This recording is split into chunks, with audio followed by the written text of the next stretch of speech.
Rain hammered the windshield like it was trying to break in. Dorian Ellis squinted through the blur, wipers slashing rhythmically. Willow Glen's back roads had turned to sludge. The truck fishtailed once before he corrected it, breath tight in his chest. Then, movement. A figure. He braked hard. Headlights carved her out of the dark. A woman, alone, soaked, still, not waving for help, not flagging him down, just standing there. Her backpack clutched to her chest, hair plastered to her face. She didn't flinch when the truck stopped. Didn't step forward. Just stared like she'd already been passed by too many times to expect anything different now. Dorian didn't speak. He reached over and pushed the passenger door open. Rain flew in sideways. She didn't move. He waited. Lightning cracked behind her. For a split second, her silhouette lit up like a photograph, thin, hunched, bracing herself. The thunder came after, long, heavy. She flinched. Her knees bent like the sound alone nearly brought her down. That's when she moved. No eye contact, no words. She climbed in like someone boarding a lifeboat too late. Mud dripped from her boots, water ran down her sleeves, and she folded into the seat, shivering. Silent. He didn't ask anything. She didn't offer anything. The truck pulled away. They drove through the storm like ghosts. No small talk, no welcome. Only the low growl of the engine and the pounding rain on the roof. She looked like she hadn't been warm in days. Dorian didn't stare. He just drove. Through the trees, past the rusted gate, up the hill where his house sat waiting. The porch light glowed amber through the rain. He didn't take her there. Instead, he stopped near the barn, pointed through the storm at the small cabin out back. The windows were dark, but the heat worked. It was dry. That would have to be enough. She stepped out, drenched and dragging, and disappeared inside without looking back. He brought her food an hour later, a tray with stew, cornbread, and a mason jar of sweet tea. Knocked once, didn't wait. When he turned around, the door opened just enough to take the tray. No thank you. No name. That was fine. Back in the farmhouse, his mother Evelyn stirred in her sleep. Dorian watched the rain from the window, arms crossed. He couldn't explain why he stopped. Maybe it didn't need explaining. Some people don't need saving. They just need a place to stop running. And sometimes, that's enough. Morning came like a whisper. Not loud or dramatic, but slow, deliberate, unfolding in layers of silver fog and damp air. Claire woke with the kind of stiffness that only comes from too many nights without a bed, but the silence grounded her before her thoughts could. For the first time in weeks, she hadn't woken up afraid. The cabin around her was simple. Bare walls, a narrow bed, one small window, but there was care in the details. The folded blanket at her feet, a towel over the back of the chair, her things untouched. Nothing had been moved. Nothing had been taken. It felt safe. She rose, pulled the borrowed sweater tighter around her frame, and stepped toward the window. Outside, the farm was waking. Dew clung to the grass. Chickens paced near the coop. The world felt real in a way she'd forgotten. Slow, wide, and unhurried. Across the yard, the main house stood like something out of another lifetime. She saw him, Dorian, feeding animals, dragging a hay bale with a practiced ease. He didn't glance toward the cabin. He didn't need to. He knew she was still there. Later that morning, there was a knock, just once. Then silence. She opened the door. He stood there with a tray, grits, bacon, coffee in a chipped mug. She took it. No words exchanged. None needed. Still, something compelled her to follow. The kitchen smelled like wood smoke and old recipes. Evelyn sat in a high-backed chair by the stove, eyes sharp despite the lines on her face. She studied Claire like someone reading a map for the first time, careful, curious, and without judgment. The three of them shared breakfast in near silence. Claire listened to the rhythm of the house, the steady tap of spoons, the faint hum of a radio, the sigh of wind slipping past the porch beams. It wasn't comfort, not yet, but it was familiarity beginning to take shape. After the last bite, she rose to clear her plate. Dorian blocked her path with a look, not stern but steady. "You don't have to," he said without saying it. "I want to," she answered without words. Later, back in the cabin, she opened her bag and took out a small notebook, pages water-warped, writing faded, but still legible. She hadn't touched it in weeks. She picked up a pen and began. By the third day, Claire knew the sounds of the farm, the groan of the barn door, the distant creak of the windmill turning, the sharp cluck of hens disturbed too early. She'd memorized the pattern without meaning to, her mind clinging to structure like a drowning thing reaching for a raft. She woke early now, not from fear, but from habit. The first light through the window painted long lines across the cabin floor, and the chill in the air nudged her out of bed before the sun had finished rising. She dressed quickly, pulled on the gloves Dorian had left on the porch rail, and walked toward the barn. The grass was wet, the sky a dull slate blue, but the quiet felt different now, less hollow, more like space that had been held open just for her. No one met her at the door, no one waited. Still, she knew what to do. She filled buckets, tossed feed, swept the aisle, the scent of hay and old wood grounding her in the moment. The mare in stall 3 watched her with mild suspicion, then eventually leaned into her touch. Progress. Dorian crossed her path only briefly, nodding in passing. No questions, no praise, just a look that said, "You're here. I see you. Keep going." Later that day, Evelyn was in the rocking chair on the porch, a knit shawl wrapped tight around her shoulders. Claire sat beside her, unsure at first what to say, so she said nothing. Evelyn didn't mind. She watched the trees sway, occasionally sipped from a mug of tea. After a long while, Evelyn shifted, reached out, and handed Claire an apple. No words, no gesture, just an apple. It felt like an invitation. Claire took it. That night the air was crisp, the stars sharp above the fields. She stood outside the cabin with a blanket around her shoulders, looking up like she hadn't done in years. The dark didn't scare her here. It felt honest, open. She caught a glimpse of Dorian on the main house porch. Same blanket, same posture, same sky. He didn't wave. Neither did she. But something passed between them, and it said, "I'm still here." And that meant more than anything else. The days no longer felt like borrowed time. They belonged to her now, or at least they didn't resist her presence. Claire moved through them with quiet certainty, not because she had found answers, but because she no longer needed them to keep going. Her body remembered work, and the land seemed to recognize the return of her strength. Her hands had calluses again, her muscles ached by evening. But the ache was clean, earned, a kind of proof that she existed. She no longer lingered in the cabin in the mornings.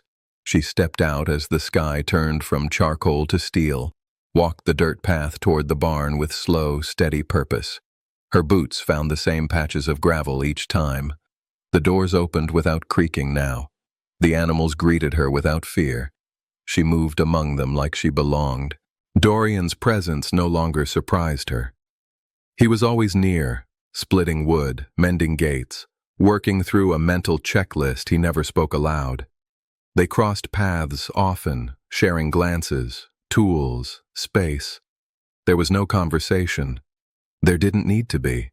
He offered her what he could in his own language, a clean pair of gloves left near the coop, a bucket refilled without mention, a tin of salve for her hands left by the porch railing. She accepted each gesture quietly, tucked them away like stones in her pocket. In the evenings, Evelyn became her anchor. Claire had grown used to the older woman's silence, learned to understand her moods by the way she shifted her hands or blinked slower than usual. Claire began brushing Evelyn's hair, combing it gently, twisting it into a low braid. The simple act filled the space between them with something warmer than words. Evelyn didn't resist. She simply let it happen. The house had taken on a pulse of its own, steam from a pot of soup, firewood stacked neatly, curtains pushed back just enough to catch the light. It was a place alive with care. Claire didn't remember the last time she'd lived among things that were tended to so deliberately. One night, as the wind rose and leaves scattered across the porch, she stood with a blanket draped around her shoulders and watched the trees bend. The storm wasn't loud, just persistent, pressing against the windows, whispering at the corners of the roof. She didn't retreat. She stayed on the step until the rain started. Let it kiss her face. Let the cold bite just a little. She didn't feel the urge to run. She didn't feel the need to disappear. Later, as she settled into bed, the air damp and full of wood smoke, she let her hand rest against her chest. Her pulse was steady. For the first time in a long time, she wasn't bracing for something to go wrong. She was simply here, and it was enough. The land had taught her to listen, not just to birds or wind or the creak of barn doors, but to things deeper, shifts in pressure, the pause between sounds, the tension in a silence that should have felt safe. That morning, something felt off before anything appeared.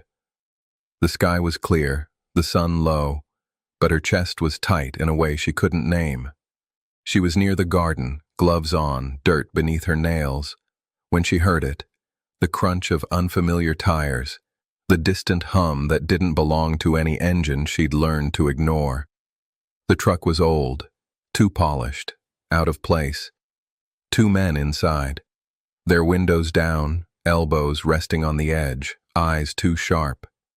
They passed slowly, the way people do when they're not lost, but want you to think they are. Their gaze found her. Her pale skin caught in the morning light, hair tucked beneath her cap, still marked her as someone who didn't quite blend into rural silence. She didn't move, just watched, just waited. The truck rolled on, but the damage was done. That night, she didn't light the lantern. She sat in the dark, the cabin too quiet, the outside too loud. Her ears played tricks, twigs snapping, dogs barking far off, the wind pressing harder than it should. She didn't sleep, only closed her eyes long enough to rest. In the morning, Dorian was already outside, his dark frame moving with a sharper rhythm. His shirt stuck to his back with sweat, his jaw locked tight. He worked the fence line by the road, reinforcing, repeating, preparing.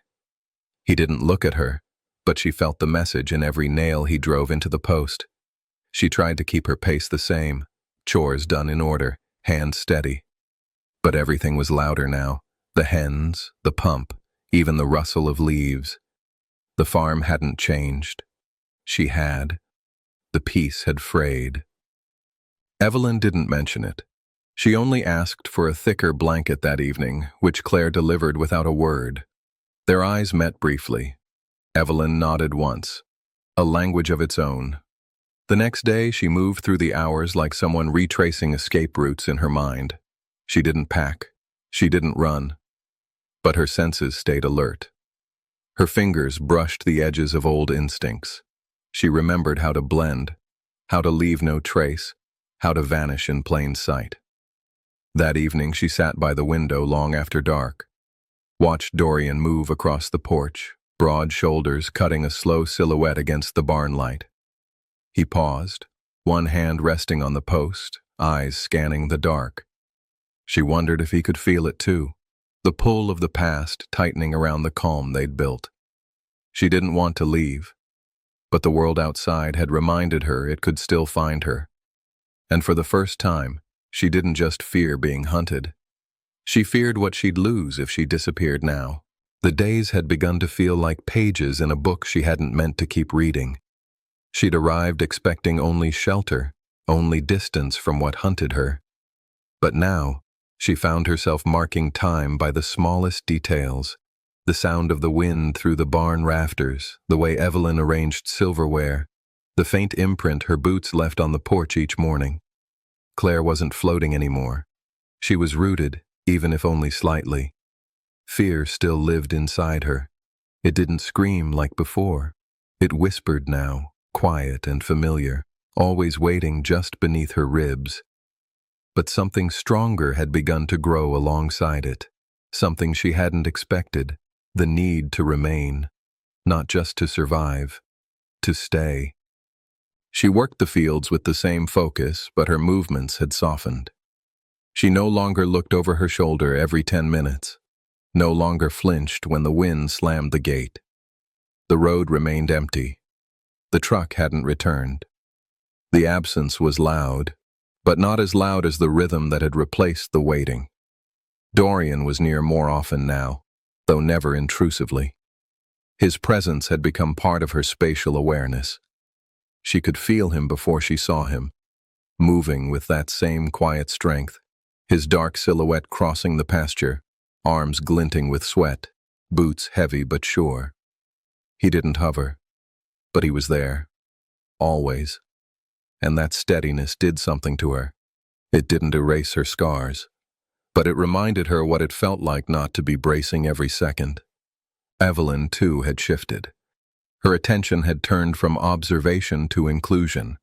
Claire found herself helping with meals, tending the herb garden, wiping down counters in the farmhouse without instruction. There was no ceremony to it, no request, just belonging that arrived gradually, like light at the edge of dawn. The cabin felt different now. She no longer sat at its edges.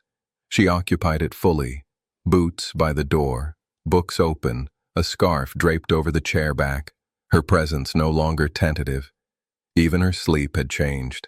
No more shallow rests. She now slept deep, like the ground was holding her. But every so often, just before sleep, she'd feel it again. The possibility that all of this could vanish, that the truck could return, that staying would cost more than running. And yet she didn't pack. She didn't plan. She simply lived. She rose before the sun. She worked. She walked the perimeter not in fear, but in habit. She stood near Dorian longer, let her shoulder brush his once without apology. Let Evelyn rest her hand on hers a moment longer than necessary. The land no longer felt like a refuge. It felt like a choice. And for the first time in her life, Claire was starting to believe she had one. Morning didn't announce itself. It arrived gently, light through the curtain, soft creaks in the wood, the scent of earth still damp from the night. Claire opened her eyes and didn't feel the familiar jolt of adrenaline. No scan of the room, no instinct to move fast, just breath, just presence. She stepped outside with a mug in her hands, steam rising into the cool air. Across the yard, Dorian moved through the morning like part of the land, measured, grounded. They didn't speak, but she felt it. That quiet bond forged not in words, but in witnessing. Day after day, without judgment, without expectation. Later, she sat beside Evelyn as the old woman dozed in the sun. The rhythm of the house had taken her in, unforced, unspoken. There were still things Claire didn't know, wounds not yet ready to close. But in this stillness, they mattered less. The silence no longer held fear. It held permission. That night, as the moon rose over the fields, she stood at the edge of it all, where the pasture met the trees, where the old life ended, and this one had quietly begun. Dorian stood beside her. No conversation, just breath, just ground beneath their feet. Just the knowledge that she'd stopped running.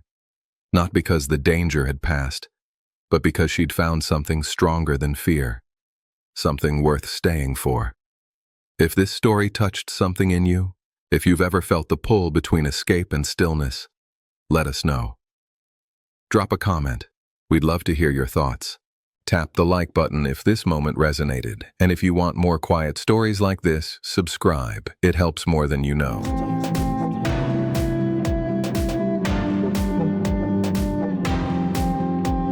Still mysterieux.